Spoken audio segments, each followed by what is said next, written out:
न कोय जो दिन जाए सत्संग में जीवन का फल सोए। दुनिया में कोई भी चीज स्थिर रहने वाली नहीं है। ये जीवन भी एक दिन विसर्जित हो जाता है, यौवन का भी अंत हो जाता है और एक दिन राज सत्ता भी हमारे हाथ से चली जाती है। लेकिन सत्संग में जो हमने समय गुजारा है और उस सत्संग का हमको जो लाभ मिला है वो हमारे साथ मरने के बाद भी जाता है। एक बार क्या हुआ, दो बड़े बड़े ऋषियों में बहस छिड़ गई।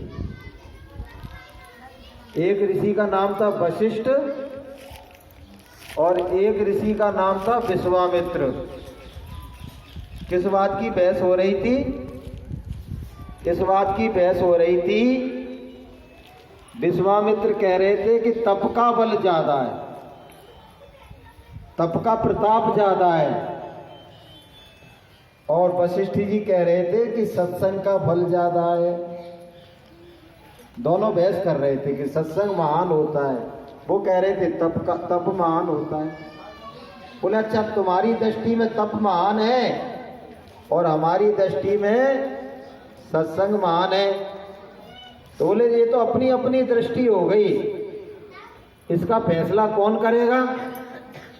बोले इसका फैसला कोई तीसरा कर पाएगा। बोले कौन के पास चलेगा? बोले चलो शेषनाग के पास चलते हैं, शेषनाग इसका फैसला करेगा। अब दोनों गए वहां शेषनाग जी के पास, दोनों ने अपनी अपनी बात रखी।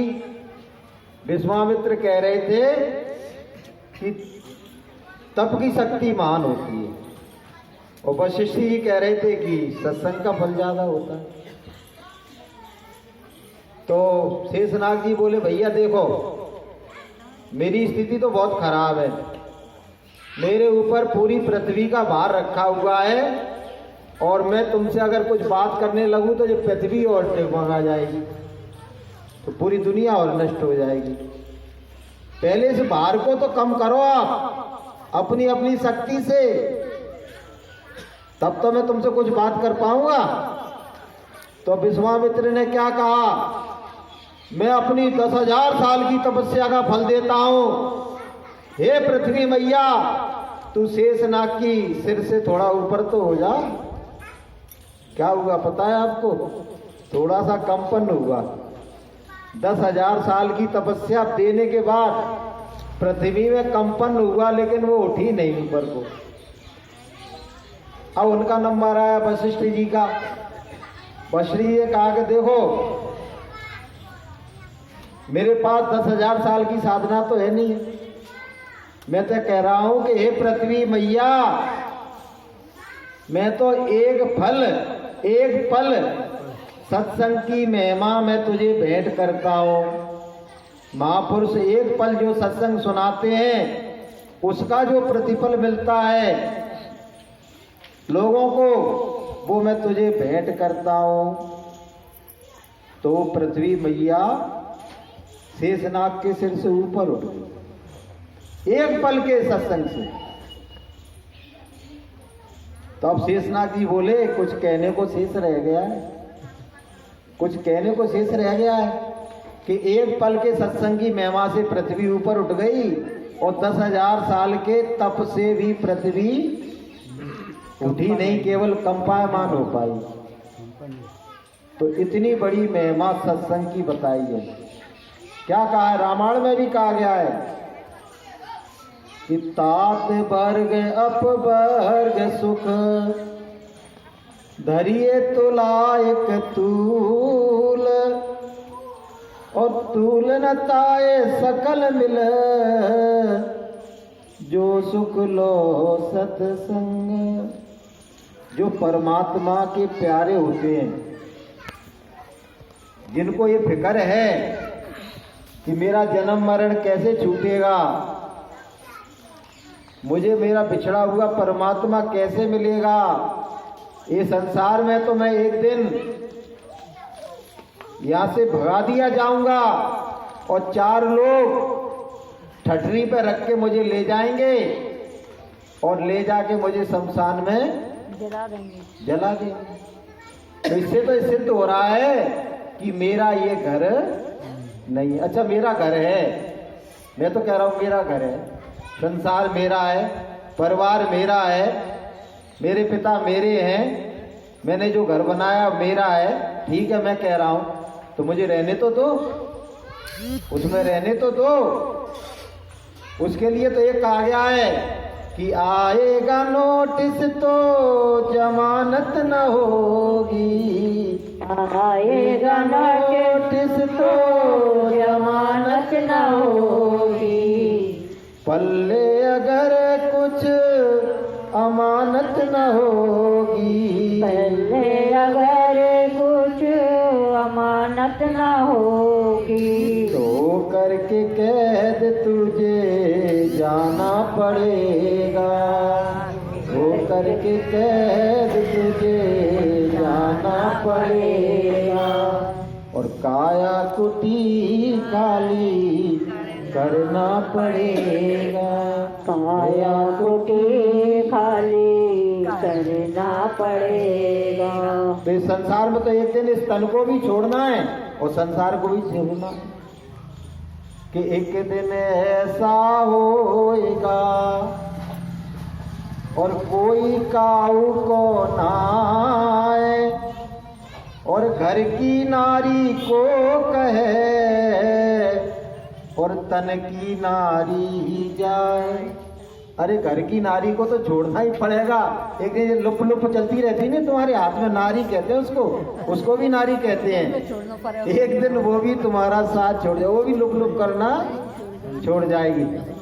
तो इस ऐसी बुरी हालत में हमको दुनिया से जाना पड़ता है और एक तिनका भी ले जाने नहीं दिया जाता है।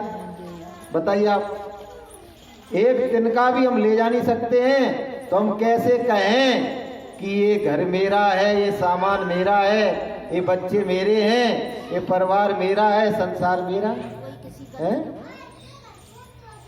स्वयं भगवान आए, परमात्मा, वो भी जब दुनिया से गए ना, तो एक तिनका भी लेकर गए थे क्या? नहीं। बोलो बहनों भाइयों, नहीं गए। उसके लिए क्या कहा है पता है आपको? कि जल में छोड़ी द्वारका, जो द्वारका बसाई थी ना उन्होंने, वो तो जल में डुबो दी उन्होंने। कि जल में छोड़ी द्वारका और देह दरा पर छोड़ और तिनका भी ना ले गया और साथ मेरा रण छोड़। वो परमात्मा रण छोड़, उसका एक नाम, भगवान कृष्ण का एक नाम रण छोड़ भी है। तो वो रण छोड़ एक तिनका भी दुनिया से नहीं ले गया, तो बताओ हम ले जा पाएंगे? नहीं। बोलो, नहीं ले जा पाएंगे। ले जा पाएंगे क्या? नहीं ले जा मैं हाँ कह दिया करो तो अच्छा लगता है। कोई ले जाए तो कह दे मैं ले जाऊंगा, हाथ उठा देना तो मैं ले जाऊंगा। ले जाएंगे, ये ले जाएंगे भैया, भगवान का भजन। हाँ। भगवान की तो बात चर्चा कर ही रहे हैं।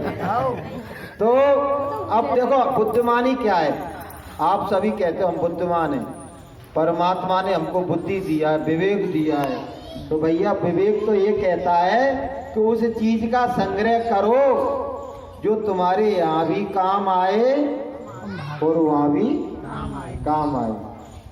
कि यही भजन तेरे साथ चलेगा, यही भजन तेरे साथ चलेगा, पावेगा राम, पावेगा राम, मन तू भजो गुरु का नाम, मन तू भजो गुरु का नाम।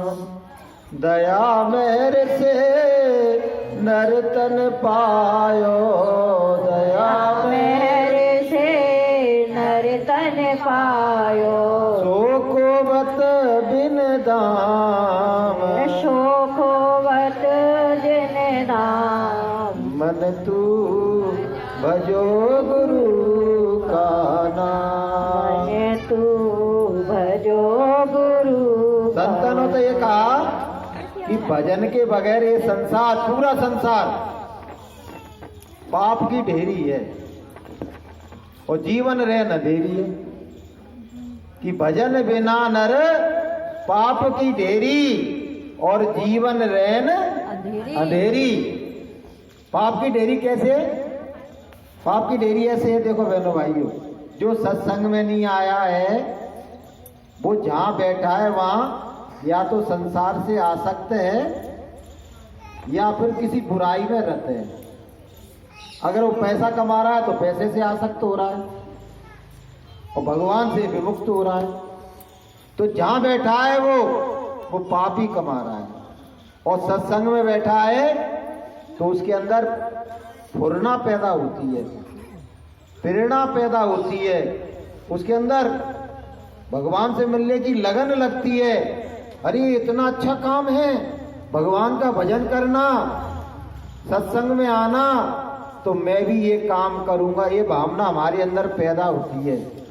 सत्संग परमात्मा से नहीं मिलाता है लेकिन परमात्मा से मिलने की प्रेरणा पैदा करता है। इसलिए सत्संग अच्छा है बहनों भाइयों। सत्संग भगवान से मिलने के लिए आपको प्रेरित कर देगा, आपके अंदर प्रेरणा जगा देगा, आपके अंदर इच्छा जगा देगा कि हमको भी भगवान से मिलना चाहिए, और इस संसार के प्रति आपके अंदर वैराग्य पैदा कर देगा। संसार के प्रति आपके अंदर वैराग्य पैदा कर देगा। एक राजा था, उसके राज्य में एक मजाकिया रहता था। तो मजाकिया क्या करता था? लोगों को हंसाने का काम करता था, तरह तरह की ऐसी बातें कहता था कि लोगों को हंसी आती थी, और इसी बात की सरकार राजा उसको पैसा देता था।